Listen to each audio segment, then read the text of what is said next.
All right, so I'm doing today's recording with my artist date. She is my date actually, and I feel completely at home when I'm with her. I forget most of my issues when I'm with her, and I hope that she feels the same actually. So I guess week 7 done, and this is a beautiful park. Again, one of my favorite places here. It's called Sanjay Van here in Delhi, and this is where I come for my artist date.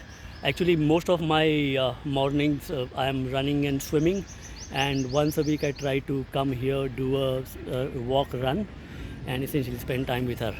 You can see a lot of people come here for a walk, and I guess what matters is being with yourself. That's definitely one of the things that capture a lot of importance.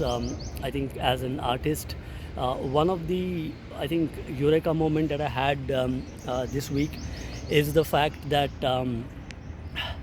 there is a spot, there is a space in your mind that is completely yours, and she doesn't know what is happening. She's never seen me talking to camera, so she's wondering, are we walking, are we sitting, are we coming, going? Yes, we are going, buddy.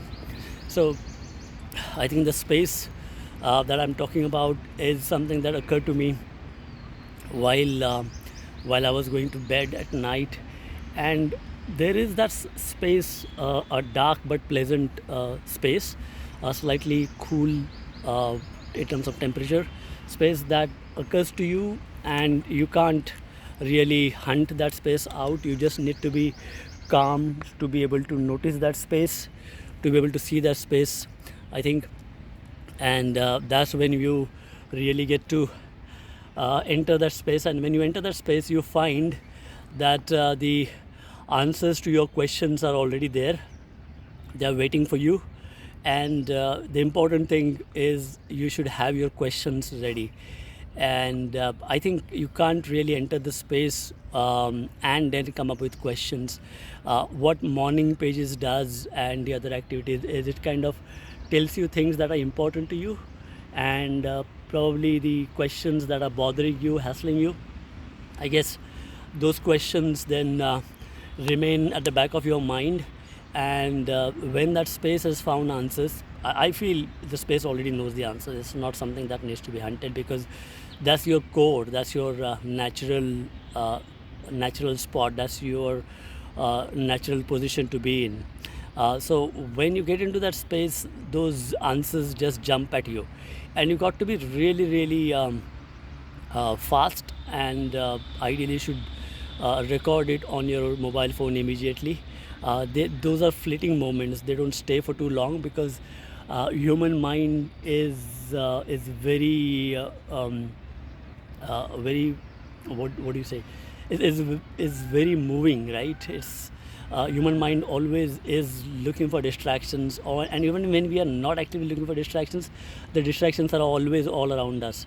So they take hold of you, and then that insight that you have received from that space goes away very quickly. And that's happened to me. I went into that space twice, and it happens without warning, so you can't be prepared, right? So you've got to be always prepared and kind of expect. Now that it's happened to me twice, I'm kind of ready.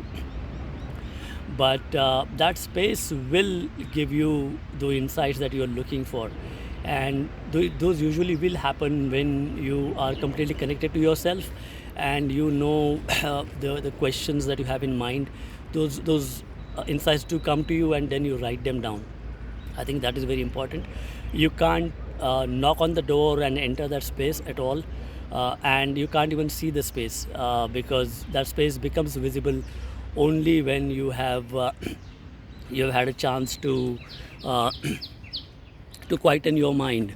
So the moment you have lots and lots of distractions, you will move away from that space.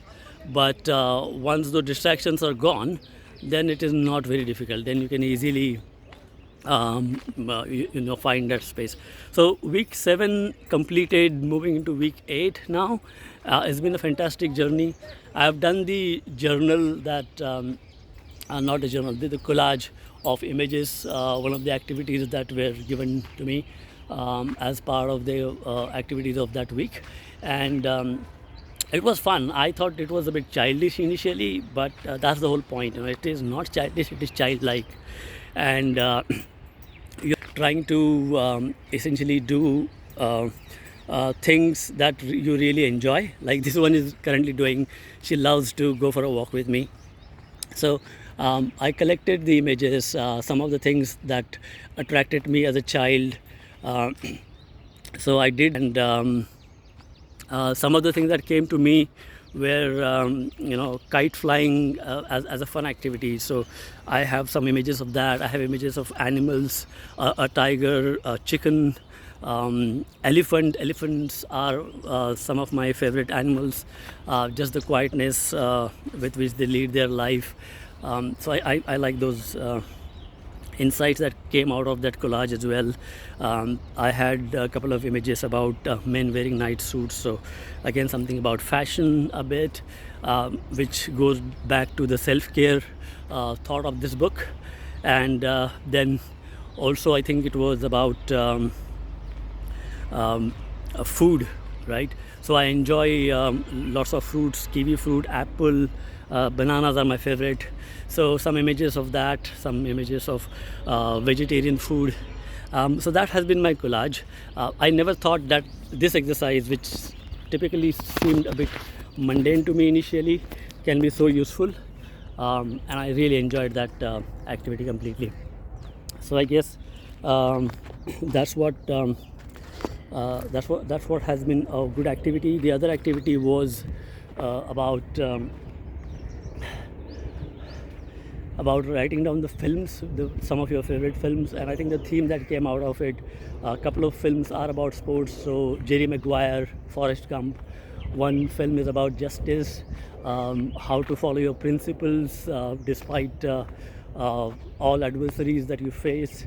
And then there are a couple of romantic movies, essentially movies that I was fond of as a teenager. So I think those were kind of positive moments. So I guess some of the themes that came out of it is justice, romance, love, and sports.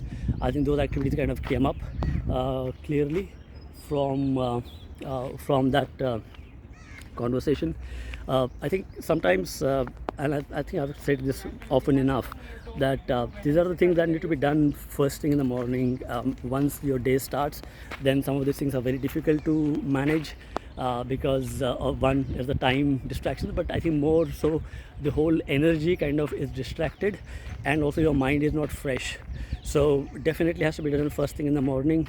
I've done a bit of sketching as well, a little bit of painting, not much, but that also kind of puts me in touch with myself.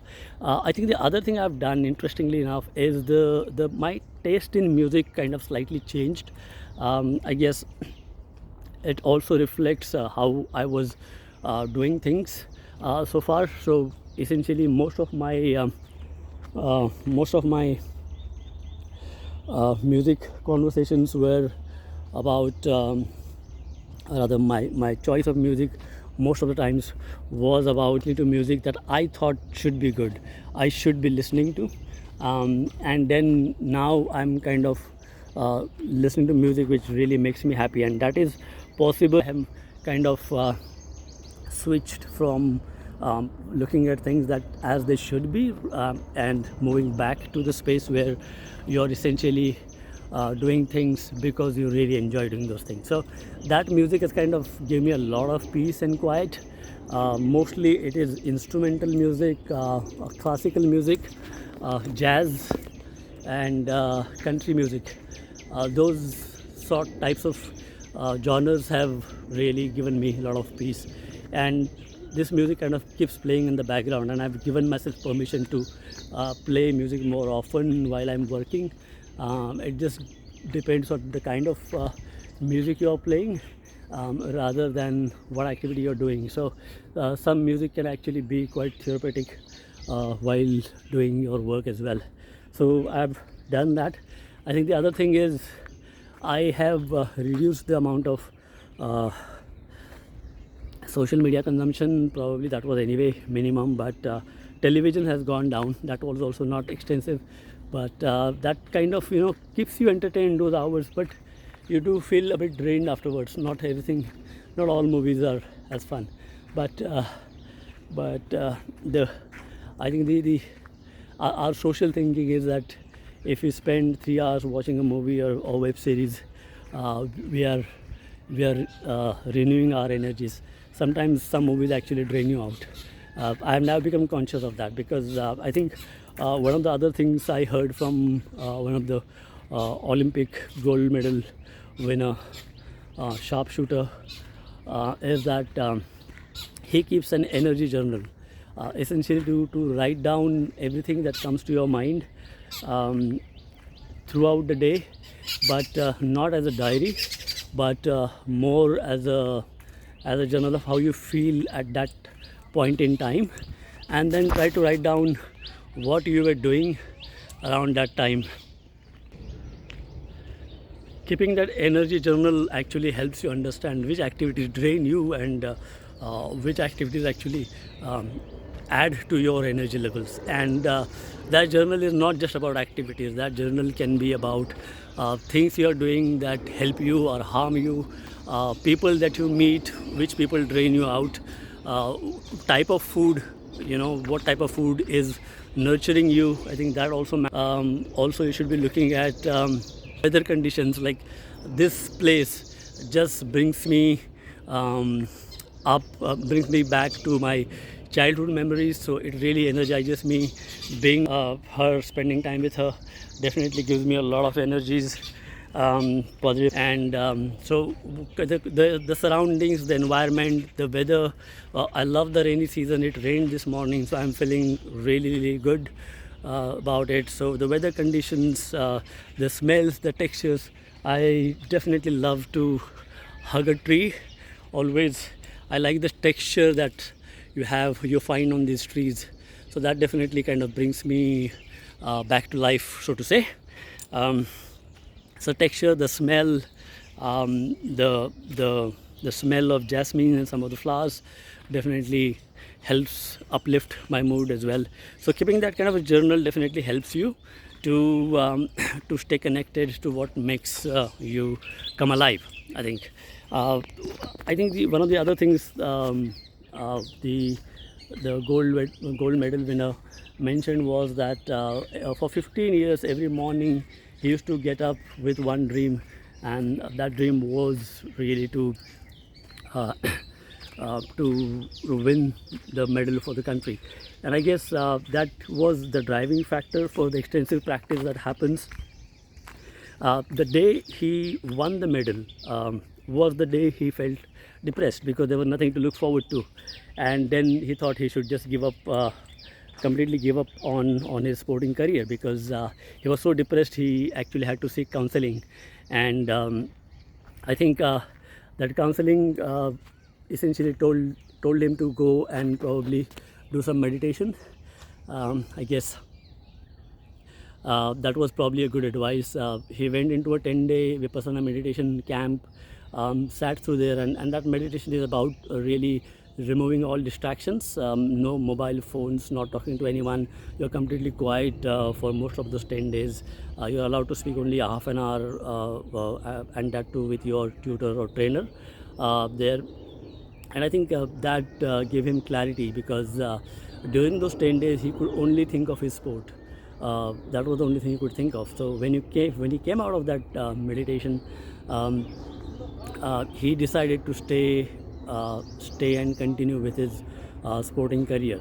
And I think that's an amazing insight. I think that tells you two things. One is, you always think that when you succeed, you are top of the world, but you can actually get more depressed when you succeed, because there's nothing to look forward to. Winning an Olympics gold medal essentially is it, right? There is nothing greater than that. I mean, yes, you can continue to play and win more medals, but you have achieved the paramount success in your field. What do you do? So I think that's one outcome. And I think that the second takeaway for me was the fact that when he went into that 10-day meditation, I'm pretty sure he went to the same space that I was talking about 5 minutes back in this video, that it connects you back to your core. and it is difficult to explain that core, but that core actually tells you what really is good for you, what will make you happy. And I think if you're not part of that core, if you're not connected to that core, then you are mostly taking decisions based on distractions, and those distractions can be quite harmful because they will misguide you. You're doing things based on societal pressure, or things that you think we should be doing as a society, or the expectations you carry with you. Sometimes real expectations, sometimes imagined expectations about what you should be doing. And I think going back to that space helps, and that's what I think this person did when he went for meditation. I guess that's it. Now, it's been a fantastic journey, and I'll continue to write morning pages.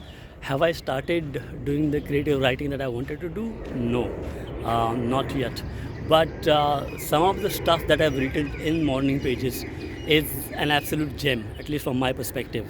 And I intend to publish some of those things, taking them out of the morning pages and developing them into either short stories or articles. That stuff, some stuff from the morning pages definitely can be developed into creative writing, for sure. And that uh, I think why some of the stuff has turned out so well is because there is no editor present when I'm writing it. There is no self-critic, and I think one of the fallouts of my career as in media relations, public relations, is that I've gotten into habit of having that editor constantly on my shoulders, and everything is censored. Everything that I write is censored with the lens of how it will portray out in the public domain. And I think while being in the media industry definitely helped improve my craft, my writing style, craft. It probably has given too much importance to the editor, who probably takes prominence in my writing process. What morning pages did was that editor was removed, because I knew that these morning pages are my safe place. No one is going to read these pages. Probably I'm not even supposed to read those myself. So I had a free hand while writing those morning pages, and once that editor was gone, some of my best writing happened, I guess. And I think that's a big positive of writing morning pages, is that while I'm not actively writing creative writing, whatever I'm writing in morning pages has potential to develop into proper writing, and that gives me the right kind of guidance about what I should be doing, and that's an important guidance for me to have. So, and this probably applies to any creative industry, any creative field. That if you are playing to the galleries, then you're probably not playing your best. So you got to find that space where you're doing it for no one else but for yourself, and probably not even for yourself. You're just doing it because you're enjoying the process. That's all. It's not meant to do anything. Like when I showed my uh, collage to my wife, she really liked it, and her question was, "So now what? What's the purpose of doing it?" And I said, "Nothing. The idea was to just be happy creating it." And I think that is probably a big, paradigm shift for most of us, that we are just so driven by achievement and success that we want everything to have some kind of purpose. We sometimes don't see certain things that are done purely because you're enjoying doing that activity and not with a specific intention in mind. I guess that has been a big one. So that's the wrap, I think, for week 7. I recorded this doing one of my artist dates, just to give you a flavor of what I really enjoy doing. Also, the other artist date for me is the morning pages, and also doing the the swimming and running. So I think those have also been some of the factors that have really worked well in my favor. I guess halfway through, or probably 60-70% of the space now, and definitely something that I would continue to do. I would want more Yes, I love the sound of birds as well. Really liked it. So I think this has been a fun activity, and I will continue to do that activity for sure. And I'll keep reporting these results. Hopefully, this will inspire some of you to read the book and also to write the morning pages. Enjoy.